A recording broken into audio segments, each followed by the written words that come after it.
Welcome to a brand new episode of Lunch with Doug Plus, a unique and fun experience brought to you by the Music Exerbia Project. We are here today thanks to the generous support of our esteemed sponsors. John's Barbershop, located at 121 West Cherry Street in Nevada, Missouri. Open Tuesday through Friday, 10:30 a.m. to 6:30 p.m. Walk-ins only, no appointment needed. The American Legion Post No. 2, located at 402 East Cherry Street in Nevada, Missouri, newly remodeled with a clean, fresh look.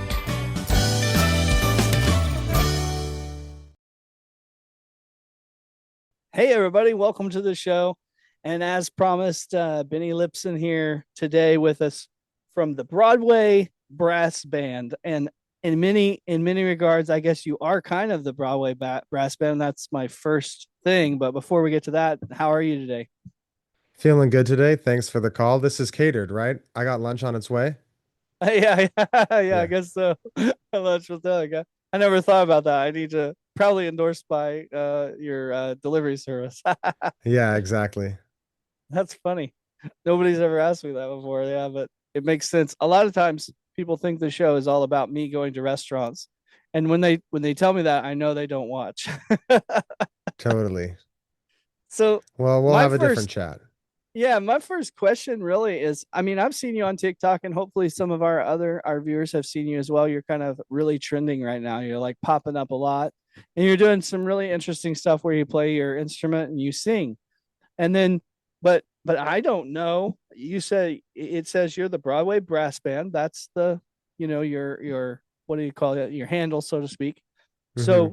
So you as a musician, get us into this. Like, what do you do with this? Do you have a full band you tour with, and how does this all work? Yeah, cool. The Broadway Brass Band is, fairly new. It's something that I wanted to get into when I started playing brass, started playing trombone, and then tuba over lockdown. And I love theater and musical theater, the Broadway, all that great music. So I wanted to sort of merge the two with this New Orleans style. We're really turning these musical theater songs into jams. And it's because, I'm trying to build the audience online. I've just been doing it with me on this couch and a little bit of editing magic.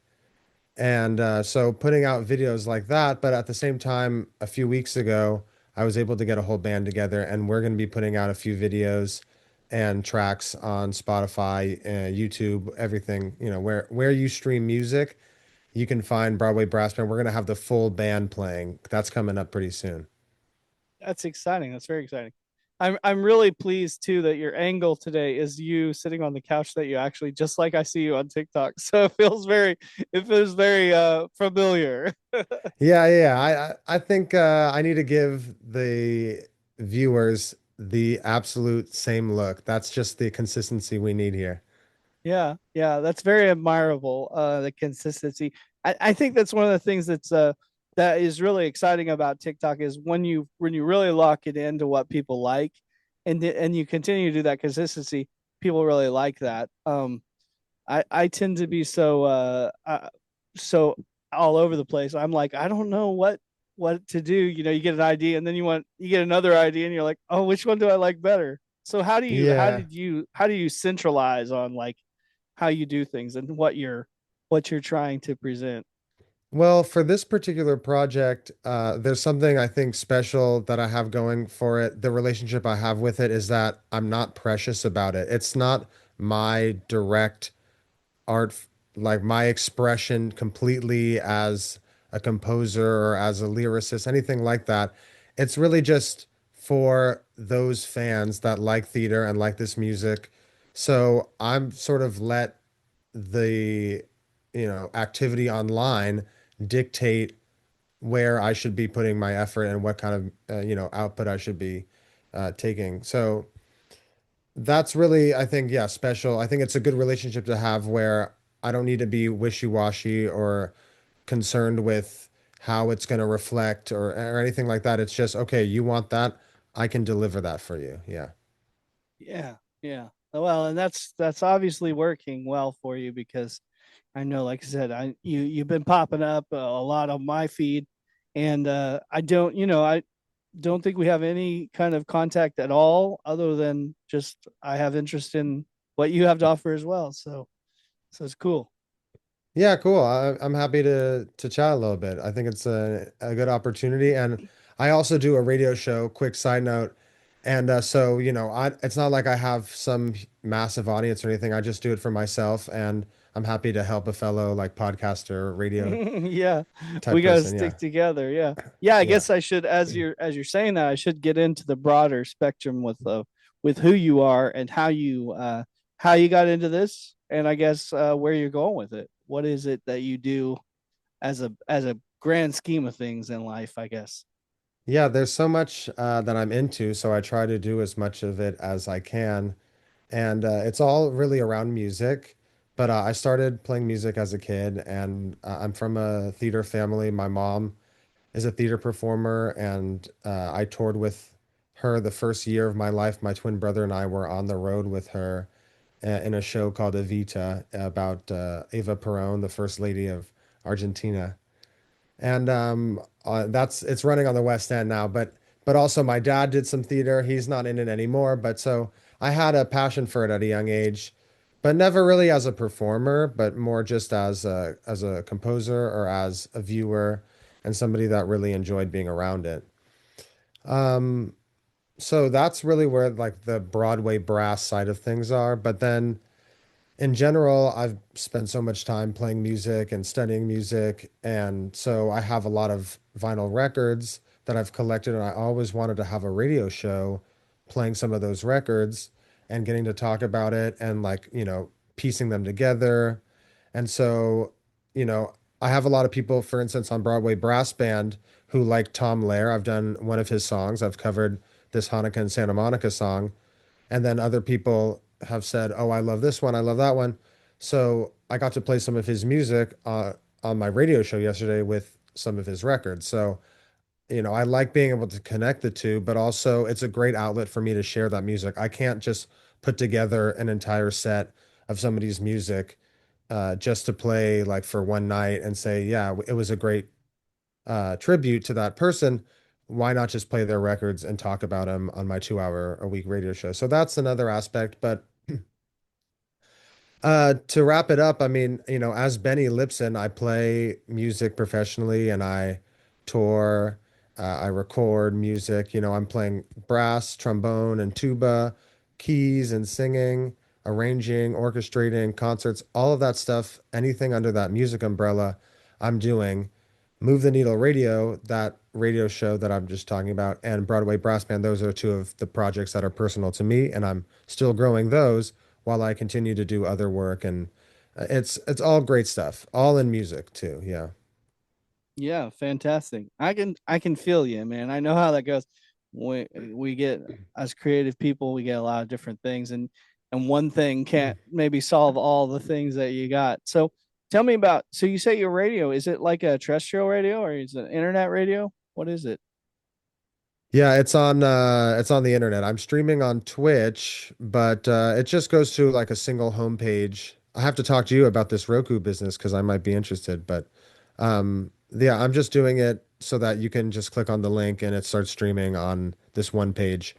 movetheneedleradio.carrd.co is the link. Nice. And so you have a 2 hour radio show like weekly? Tuesday nights, yeah, 6 to 8 p.m. Pacific. So that's here in on the West Coast. But hopefully not too late for anybody east of that. Nice, nice. Have you this is like I probably well, I'll just throw it out here because they've been on the show or some of them. But there's a bunch of guys at Wild Dog Radio out in I think they're in LA and they were maybe looking for some new programs. So you might be able to hook up with them and get a program on there. Thanks for the tip. Oh, I'm gonna be checking that yeah. out. They're really cool guys. They're really cool. I'll share some. We'll talk again at the end of the when we get done taping. But Sweet. I always like to plug them because they're really super supportive of what we do here. So, and they're Nice. they're they're really awesome. They've got all kinds of genres and all kinds of things going. It's just a really cool thing they got going. So yeah, okay. So you tour. So do you get hired into like they need a musician, so they'll hire you into their band, or do you have your own kind of thing you tour? I mean, it just totally depends. Sometimes a lot of stuff it's been like maybe one off going to a location like New York or Texas or Chicago, something like that. I haven't done like um an entire like months long tour, but I'd like to be doing that with the Broadway Brass Band pretty soon. I'm really trying to get that going as like a live experience. You know, we love it on the sofa. I like doing it, but music is a collaborative, exciting live thing. So I'm gonna try to get off the couch and touring with the Broadway Brass Band. However, the couch is really awesome with your little overdubs. That's what caught me. That it was so cool because there's one. I guess you say now you actually have a twin, so now it could be your twin, but it's I know really you. that's You yeah, overdub, right? there's some irony there, and I think I fooled some people because they've done a little bit of digging to know I do have a twin. They're like, "You guys this, you guys that." It's like it's just me on the couch, but yeah. Yeah. See, I didn't know you had a twin before, but then that when you said that, now I'm like, oh well, maybe it's not him doing the overdub. So Right. tell us a little bit about the process. So you'll go in and you'll lay down a track and then you sing over it, or you sing first and then lay down it. How's that work? Yeah, well, you got to get the camera set. Don't move it because I need to be able to overlay the two videos. I just let it roll for the time being. But even before the camera is set, I'll do tuba. I'll record the tuba, and I got that rolling, and then I'll sing some takes over that and film that. And that way, when I'm done with that, I can move and just mime the tuba really quick because if not, the lighting will change if I'm using the direct light in my room and stuff. So I have to, yeah, I have to be strategic. It can't take too long, or else it's the like overlay is going to look a little less smooth. Yeah, I didn't think about that. Yeah, you gotta do it quick because the sun changes, doesn't it? Yeah. Yeah, so that's just with tuba, but then, if there's other instruments, for instance, I did this record Phantom of the Opera from the Andrew Lloyd Webber musical, and I recorded all the parts for that, aside from my friend who was doing the lead vocals, Johnny Reinhardt. But I set up a mic in the middle of this room and I left it there the whole time. That was like the mic that was sort of trying to capture if it were being played live. There was one mic that heard it all in that one place. And then I moved around the room playing the other instruments to try to get a feel like it was played in a room with other people, even though it was just me. So does it make a huge difference? It's hard to say, but I like challenging myself to, create the right approach producing to get that sound. Yeah. Oh yeah, that's cool. That's cool. Now, how long have you been doing TikToks? It's kind of new. TikToks? Yeah, I haven't done TikToks for even really a year yet. I got on, I think last November or October, I want to say. I had Instagram and I had posted some videos there. But I just was like, okay, I sort of like stockpiled some videos, so I was ready to go to TikTok and I had some content ready to go. And I started posting there and I got hits on this Do You Hear the People Sing from Les Mis video. That one's coming out with the full band playing. It sounds awesome. Um, Yay. and so yeah, with that, I said, oh, okay, TikTok is responding. The the people on TikTok had built their algorithm waiting for me, like loves musical theater, loves live performance, loves singing videos, all that stuff that TikTok takes from you, I just showed up and they're like, "Hello." I think Hmm. that TikTok works well for somebody that's doing that niche thing with a built-in base like me. Yeah. But yeah, so I apologize. From so yeah, from the TikTok stuff, I just started doing more, and when it really hit with me on the tuba and singing and playing, then I said, okay, I was doing way more than I had to, I guess, because it was adding trumpet, trombone, and background vocals, whatever. If it was just tuba and me singing, I was like, great, I'll just do that. And so I started building a little following of people saying, oh, I like this music on TikTok. And Instagram started hitting too, and I started understanding that and just digging into social media. I mean, it really can work for you if you follow the steps, if you follow that consistency, and as well as, just following what your audience, responds to. Yeah. Yeah. I hear you. Did you do YouTube before TikTok? Were you on there? I did know. I just started doing YouTube. Everything got kicked into gear when this Hanukkah video hit last December, and I was just forced to, make all these accounts. I wasn't really ready. Facebook, YouTube, Spotify, yeah, Amazon Music. There's so many places, and you got to put your bio in for all of those places, and you have to link that Patreon, like all these steps. I feel like I got kicked into gear because this video was going viral. People wanted to find it on other places, so Mm-hmm. I didn't do any social media really before TikTok and Instagram. Yeah, totally understand that. I'm just interested in this because, like, yeah, because in my world, like, I mean, I don't know how old of a guy you are, but I've been around a while, and so I've seen a lot of things change, over the years. And when TikTok arrived, a lot of people were really, and I think there's a lot of musicians, if you're listening out there, musician right now, I think there's a lot of people that aren't using it, and it's a great discovery tool. I mean, my opinion right now, I think Spotify and TikTok are the two best places to get discovered if you're trying to get your music out there. I think those are two of the best that are really Totally. working for the. I think they're working for the artists, like you said, even. And maybe Yeah, it's that Spotify totally is they, surprisingly working well for artists, just like through yeah, through nothing but algorithms, nothing about like it's not about fans or anything. It's just about it yeah. fishing through. Yeah. Yeah, I've found so many artists. I called this guy in Canada that Spotify recommended. I was literally half asleep just listening to it, and it was just automatically playing music one night. So it plays this guy, and he's in Canada, and it was exactly what I wanted. I mean, Spotify finds what you like, and it knew what I liked, and it gave me the song, and I was like, "This is my new favorite artist." Okay, and in Yeah. my head, I was like, "This is my new favorite artist. Who is this person?" Okay, and I get on there, and they're very, very like 900 monthly fans or something like that. Very, very unknown artists. I mean, as far as the numbers go on Spotify. And so I was like, wow, I was like, Spotify recommended this. So I literally just got on Facebook. I found them. I was like, I want to reach out and let them know like what Spotify's doing for them. I was like, hey, you're my new favorite artist. Just discovered you on Spotify. Wanted you to know like Spotify's doing a good job for you.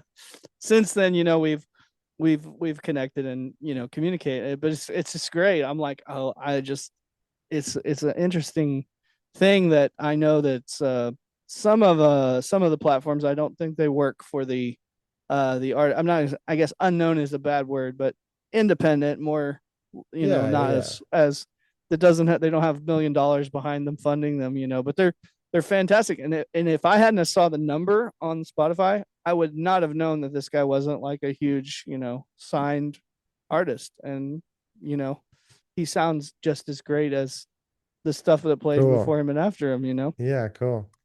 So anyway, I don't know where I was going with all that, but I guess for you, I guess my question is, because we see all this, and as a creator, I understand like all the things that you got to do. Like you say, you got to put in these bios. It's very tedious. It's a lot of work that just the average person doesn't realize what goes into maintaining all these different networks and reformatting your video to fit the feeds and all these things, the specs.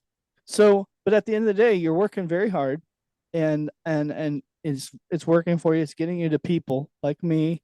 But what is it ultimately, you as an artist? What do you want us as the potential consumer, so to speak? What is it you want from us? What can we do to help you?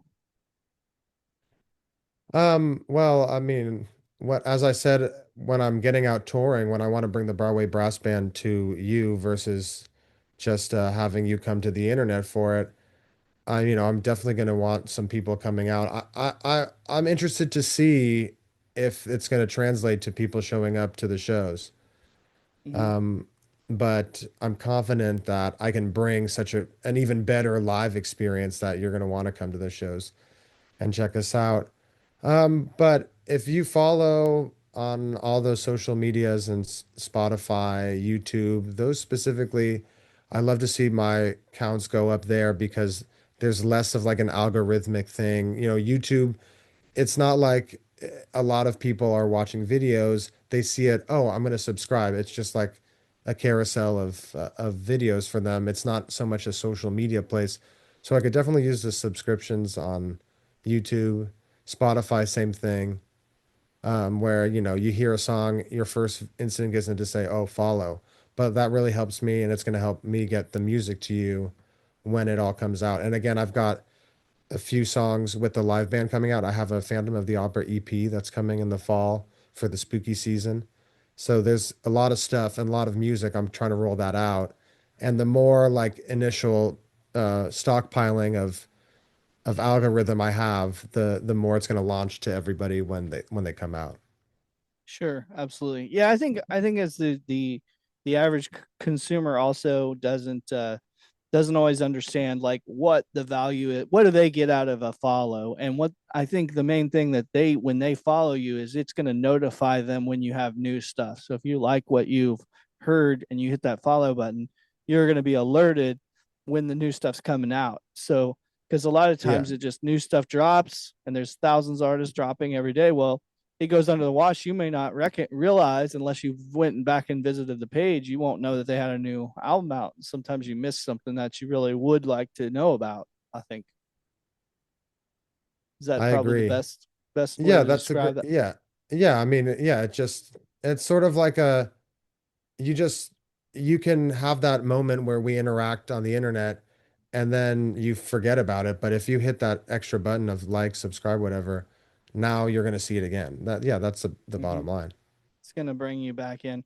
One of the things I don't know if you use Bandcamp or not, but I really like Bandcamp. It sends out like a little email to the people if you've ever bought something or you've ever followed. Uh, It's See, very that's nice. another place that I'm not on Bandcamp, but maybe it's a good spot to check out. And Yeah.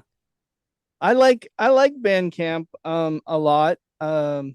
However, the general public do not know what Bandcamp is. They think it's a reference from an American Pie movie. right, right, right, right. I'm like, no, it's a website that sells music. I think the thing I like most about Bandcamp is Bandcamp is still in the they're still in the world of trying to sell your physical merch. You can sell that through there.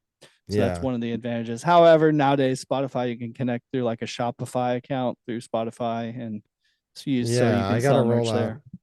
I gotta roll out some merch. Yeah. Yeah. Got to get some get Tubi hats or something, like a tuba on there. Yeah, yeah. There you go. You can use that. It's fine. I don't know where that came from. It literally just came out of my head. So it's from the universe to you, man. I appreciate it. so so yeah, in the meantime, so you're putting this band together, like, and then you guys are gonna be wanting to play some venues. Where do you think you will play? Like, where would you play at in America? That's a good question. I'm sort of tugging between two arenas. Now, an arena tour, that's something completely different, but between two places here, like maybe these local music venues that are like, I don't know, like 300 cap houses, something like that, where it's tight, but there's room to dance and to boogie. I mean, and I can experiment with sizes there. That's one area that I think would be a lot of fun, and it would bring like a different dynamic to musical theater to be playing it in these spaces. And it's a little bit more of a risk because you're selling tickets and trying to make money that way. Instead, there's another route, which is these performing arts organizations that love theater and love this, they love reimagination of theater and its music and stuff like that. So Broadway Brass Band, you see that on the marquee, you're a subscriber to the Nevada Performing Arts Center. All of a sudden you see that, you're like, oh, that sounds like fun. What is that? There's a built-in marketing there, and they produce the show for you generally. So, they're putting an upfront fee to pay you and the rest of the musicians and whatever else you need to put the show on. and then they're making the money on the ticket sales and covering the costs, and they have donors and stuff like that. So it sounds kind of cushy to go that way, but there's less room to grow into something, I think, larger. I don't know. There's a bit of like a cap in terms of what kind of splash you make playing on that stage. It's a little bit stuffier, and perhaps the live show in like in 1,000 seat theater, or I don't know what the venue is over there, but um, those places that and rather they don't have seats. It's just capacity. People are standing. Like there's something a little bit more debaucherous and exciting and different about that rather than just playing in the Performing Arts Center. And then that Hmm. would be like also cruise ships or maybe like casinos. I'm into all of that. It's sort of hard to say what's the best place to go first. And also making the choice, how far do I want to take this, or where can I just drop it off and then start to build it as a brand where I'm not even involved, but it's like playing on a couple ships on Royal Caribbean, something like that. It could work, but it's a little bit like smaller potatoes than touring and opening for bigger artists, bigger brass bands, and that sort of field. These are the different, spots. So it's a good question because I'm still trying to figure it Hmm. out. Yeah, that's amazing. I love this. I feel like we're like on the ground floor right here. It's exciting. We Yeah, get I'm to talk. pouring it out. Yeah. I don't We're I don't gonna. have a P I don't have a PR person over here to be like, this is what you can and can't say. I'm just going to leave it Yeah. out here. These are the questions, we're having. And by we, I'm saying me at Broadway Brassing. Uh-huh. But yeah. Yeah. And I'm going out of town. I was going to go to Chicago for something in about a month and a half. And I was like, oh, maybe I can book a show there. But I don't want to tour, I don't want to go with five musicians or whatever. I want to just pick up some local people. And I have friends there and a lot of places I'm sure I could pick up. But I'm thinking in my head, oh, we'll have one rehearsal and we'll be great. It'll be swinging. And realistically, not everything can be worked out in that way. And so I have to also think if I do like the Performing Arts Center stuff, you plan it in advance and then you take a bus to each spot and like you're out for 2 months, but you've hit all these places. So I'm gonna check it out. But right now, like to keep it moving online is important, I think, still. And you Hmm. can't say, "Oh, I've got enough people now. I don't have to make content anymore." Like you still have to keep doing it because there's no limit. So if it's a Yeah. game, I'm trying to win. If the social Exactly. media is just like this numbers game, let me jump in there. So Yeah. It really does seem sort of like it is. That's kind of depressing that it is just numbers, but I mean it is. But the numbers mean something because the numbers are people, yeah, and no, they're real. so Yeah, I that's noticed. I noticed one video I had on Instagram went pretty viral, and it was like a dual post, right? It was I forget what it's called now. You like share the post with another account, but so it was really my friend that was singing on the track. It was his account, and my account was attached to it. When it went viral, I noticed that it wasn't just people blindly saying, "Oh, Johnny Reinhardt." That's the account that shared it. Love, like, mhm. follow. They saw, okay, he's Johnny Reinhardt. What's Broadway Brass Band? And that's that was the brand that they wanted to see more of, not just Johnny's content that wasn't always necessarily singing. And he's Right. got great stuff. I'm only saying, the audience said, I can discern between somebody's personal page as an artist and this page that has multiple artists doing Broadway covers with brass instruments. So yeah, it's numbers, but people are on the other side of it, and they're actually real. They're not like just dumb trolls or mimes or anything like that. Mhm. Yeah, it's real people that are really interested in what you're doing, and you'll see a different people from video to video, but then you'll see your core audience that are the same ones that come in each time too. Your super Mm-hmm. fans, as they call them, right? Totally. So No, they're great. the video type you're talking about on TikTok is a duet. Is that what it was? Where two accounts, you make Oh a post and no, then they come in? No. no, it's called Collaborator. It's on Instagram. Okay, It's on Instagram. Instagram, yeah, where you do like a collaborator post and two people are posting it. TikTok doesn't have a feature like that, but duetting is something different, which I need to be Right. doing, I think, more of. I'll Duet. see. Yeah. Yeah. I don't know. Duetting is I like haven't seen random, people. right? Yeah, I haven't Right. seen people duetting much anymore, but I could be wrong. I just haven't seen that feature. I know that was really popular, of course, over lockdown. I should have been doing that over lockdown, but Yeah. uh, Go back in time. Get the time yeah, machine. Go back and get yeah, it. Not yet. Not ready for that one. No, no, I'm just no. kidding. I'll wait for the next one. That's fun. The next trend. Well, you'll be on top of the next trend. You're on the new trend because your whole thing is I'm still thinking in my head here. So, will you need a dance floor for your live shows? Is this something that you want? You want a dance floor, right? Because you want Well, people dancing? that's why I'm talking about, yeah, playing in those more Wow. lively, boisterous venues because that is what this style of music is supposed to bring. It's not supposed to be for people sitting at a table with a two-drink minimum, sipping their martini. It's uh, it's really designed for people to get up and move their body and to interact with one another and to work with me and work with the band. I think ideally we want to be singing and having call and response with the audience, Mm-hmm. and it may be doing like those choir moments where we teach them a little part, and because that's Yeah. what the spirit of brass band is, less so that stuffy performing arts center thing. And I love shows at performing arts centers. I'm a big fan. I do stuff like that and I go see the shows, but you got to crack the audience a little bit more when you're have them seated there versus the sort of instant buy-in when you've got them in the venue. You're really up and close. The stage Yeah. isn't it doesn't necessarily have to be super elevated. Yeah. Yeah, so I'm feeling something for you. I got some ideas. So oh yeah. let's think about this. So in some of the theaters, okay, if they're not too big, performing arts centers, the middle level ones, like 500,000 seat ones, sometimes they Hmm. don't have a regular pit, right? But you can remove the seats, the front row seats can come out for if there's a Right. pit. Right. So you could actually pick the ones that have that available, and if they don't have that available, you might be able to even have a select amount of fans, audience members on the stage with you.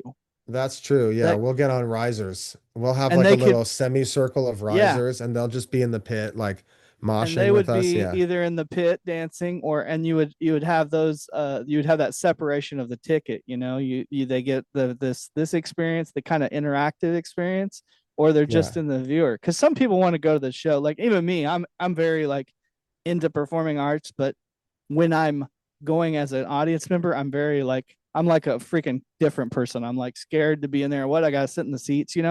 So like I would not be one of the people probably dancing and participating. I would just be kind of in the back observing, right? So Hmm. you got the both kind of people that would want to come, and you want to be able to have it where they're both comfortable at your. So that might be your key, because Yeah, and yeah, yeah. you're not you're maybe in some of the more traditional spaces, but when you're there, the room has to transform. It's not your typical performing arts show. You know what I mean? Yeah, totally. So that could be really cool. And also, but then also something at those theaters is they have like lighting rigs and audio, really high-tech audio stuff. You can do such an interesting show when you incorporate lights and very theatrical, which is obviously something that's important to the band. So, you know, here I am talking about, oh, it's going to be rowdy at those other venues, but actually, what if everybody was seated and we had some sort of like arc of a piece that included all these songs, but we were like doing a little bit of acting. Maybe we had a little bit of a dance combination. They had lighting cues where it was like, bam, blackout here. All of a sudden, magic trick. We're on the other side. These kind of things I love, and performing arts centers, have that capability versus those rock and roll venues. Mm-hmm. Yeah, yeah. But then you could also have, there would be some of the venues that are big enough that have the dance floory space area where you could maybe have that sort of that brass band rock show element too. Yeah, yeah, The yeah. vibe, the different tears. Oh, we're Yeah. gonna go see him over there. Because but venue really does change the in some regards it changes the show, but then at some you guys could command a little bit of like, here's what we do and this is what you have to do, and you'd really pick, does your venue have this? And then some venues you just wouldn't be able to do it because it just didn't have the accommodations, and Yeah, that's yeah, okay, yeah. to be more specific, to get what Oh, the yeah, that'd objective be is. awesome. Yeah, no, And I super look forward to something really special like that. And honestly, I don't see why the brass band couldn't have an original show and we were performing on Broadway. I think with the growth of it and the popularity, if we're going to put butts in seats, then producers are going to want to work with us. So I think, can achieve something like that. I would love to do something really creative and like, genre bending and something you never seen before. That's the kind of polymath I want to be. mhm. Yeah, you're like Tommy meets Phantom of the Opera in New Orleans. Yeah, The right. Broadway Brass Band Yeah, coming to yeah, it's your a whole town series. soon. Yeah. See? Yeah, we just need epic movie voice guy right there now. Oh man, sorry, I'm having fun with this. I I know would this love is that. Yeah. If that person was also the tuba player, like had a great deep voice and also played tuba. uh, Yeah, I'm gonna find some fantastic performers when I'm talking about this that like, can we dance? Can we act? Can we play? Can we boogie? Like all these things. I'm gonna be putting together some of the most talented people because it's just gonna have to be that way, and we're gonna have something special. This is down the line. I'm just trying to get into some spaces, but I think that there's a lot of opportunity if I continue to work with the Broadway Brass Band and grow definitely. that brand.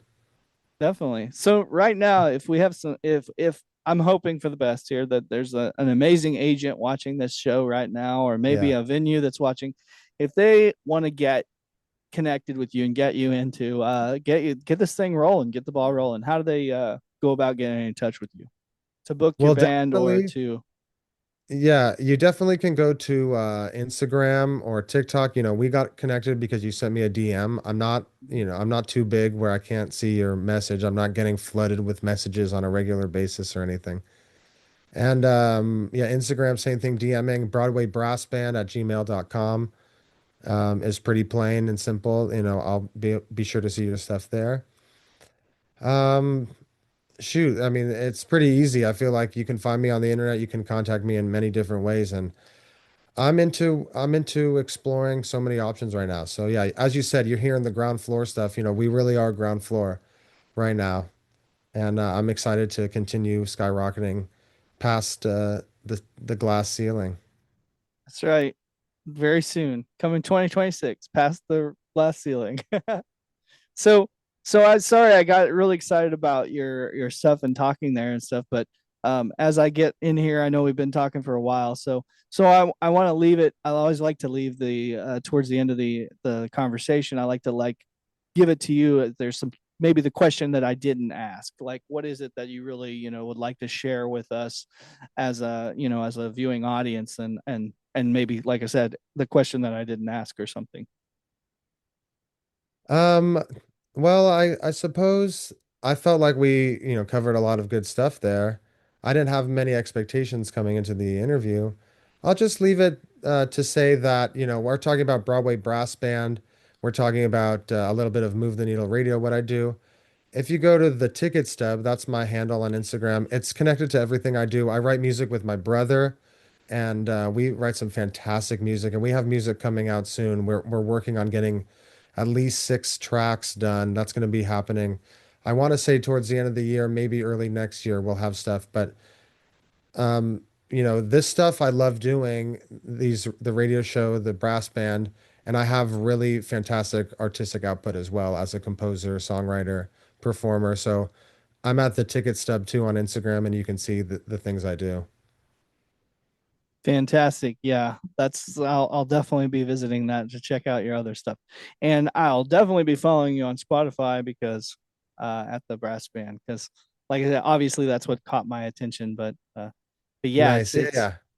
it's so great that that's what I really love about these little conversations when we get to the talk to the artist, because in those, there's always so much that artists do and so much that goes into the back.